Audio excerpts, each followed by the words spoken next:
Loves, in today's video I'm just going to be styling this. This is the part 2 from the last video of just what the hair looks like after doing a full maintenance. And as you can see here, I use 2 different types of scarves. I use the headband one, and I also just use a regular scarf so that I can make sure that when I take off my scarf, I don't have to worry about applying heat to my edges. So I double protect my edges, being very intentional when it comes to how I keep the maintenance on my hair for the duration of this sewing. So much so I thought I would make this another do's and don'ts instead of pros and cons. And why I say do and don't, not trying to tell you what to do, but the mistakes that I made, I wouldn't want you to subscribe to my channel, watch my content, and make the same mistakes. So do's. Do sew your hair in, but do a full sew in. Like, pick up every strand of hair all the way to your hairline, and leave out should be minimum. Do that and you'll get better results. Change your hairstyle with parting. So if you started with a sew-in for a few months and it was in the middle, move it to the side, and then vice versa, so that you can give your hair a break in between sew-ins. That's a do. Your hair at night or whenever you're just lounging, do take time to wrap your hair with a silk or satin scarf. Most of the bonnets, I don't get why people use them, because they need to go in the trash. Your edges need the extra attention, and it needs the extra softness and protection, and most bonnets slip in the middle of the night. I know people are going to want to fight about that, but they do. They do not stay in place. I hate bonnets. My daughter used them, and then every morning I'm trying to slick her edges. If only we could have double scarf and she could have kept it on. So do double scarf, triple scarf, whatever you have to do, but use a silk or a satin scarf, especially around your edges. Even if you are going to use a bonnet, use another one around your edges.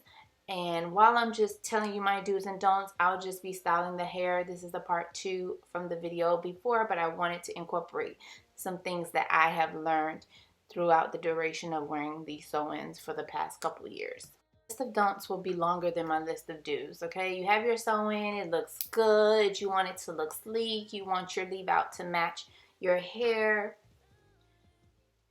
Once you get your hair done, it's been pressed, you do a maintenance, now you're going to repress it.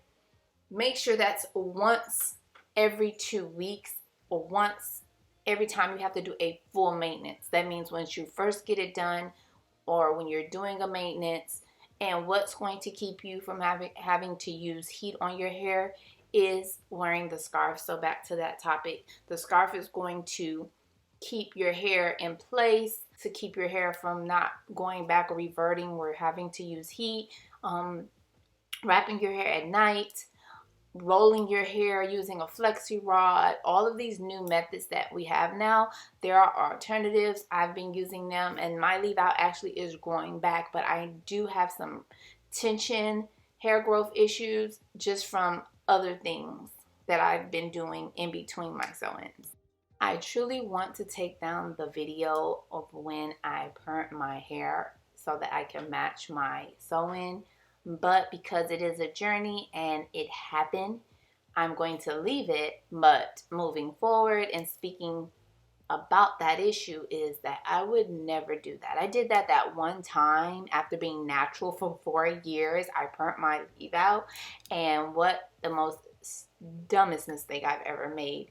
As a natural girl, your hair can still get close to a kinky straight as a perm would do. So is it worth it? No, it would never be worth it, because that's probably the actual culprit. I'm stuttering, but the culprit of why my hair started falling out in that area. And then I did clip-ins, and that's tension, and then I put heat, and that's another issue. So first, I would say do not perm your hair. It's not even worth it. Just find a hair texture that you love, that matches yours, and get it as close as you can. No one cares. Use a scarf. 2-day hair looks better than 1-day hair, especially when you use a scarf and you wrap it, you wake up the next day, it's giving ba ba boom. If you are going to use any sort of clip-ins, do not sleep in clip-ins. That's tension on your scalp. I don't care how the girlies try to sell it to you. Clip-ins will cause tension. I still can get my hair in a ponytail, as you can see here, but when I tell you my hair was so thick after not perming my hair for 4 years, and I can't wait to go back to that. It's not going to take me 4 years, but I figure 6 months to a year, I'll be back all the way, because like I said, braid every inch of hair all the way up to your hairline and leave it alone. Put it under a wig. And third, heat. Minimize heat as much as possible. It's not even worth it. I promise you. There's always, oh, it'll grow back, and it will. I promise you, it will grow back. It's just hair. But minimize heat as much as you can. So, I have a few more do's. Another do. Oiling your scalp. There's so much controversy over oiling your scalp. Just oil your scalp to your best ability. It will help your scalp. Your hair is dry, especially after wearing a protective style for a certain amount of time and you haven't washed your scalp.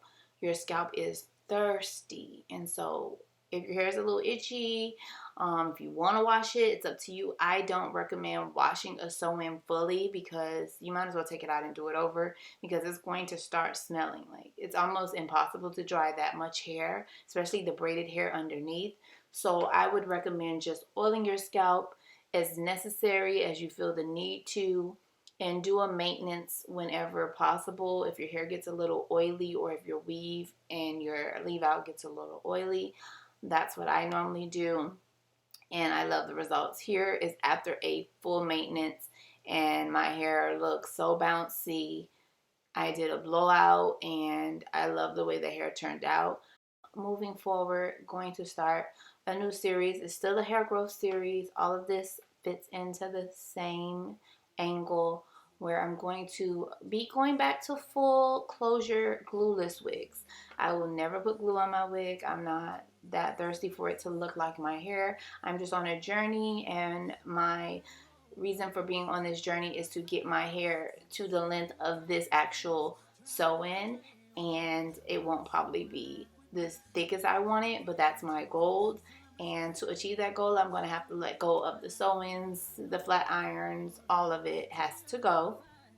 And that will be something that we'll be doing this upcoming year. So if you're interested in content like that from me, let me know if there's something else you want to see me do before I transition into wigs. One thing about wigs, I can take them off and do something else, because they're just easy to deal with overall. So that's it for this video, guys. I hope you got some great tips on what to and what not to do just to preserve your hair. And yes, we only live once. If you want to be a straight natural, straighten your hair. Don't perm your hair, but get a blow dryer, get some heat protectant, and blow dry and straighten your hair. You only live once, and God put it on your head, and we're gonna die one day with this hair. So why not wear it, love the skin you're in, and when you're ready to go back to wigs, weaves, whatever, do that too.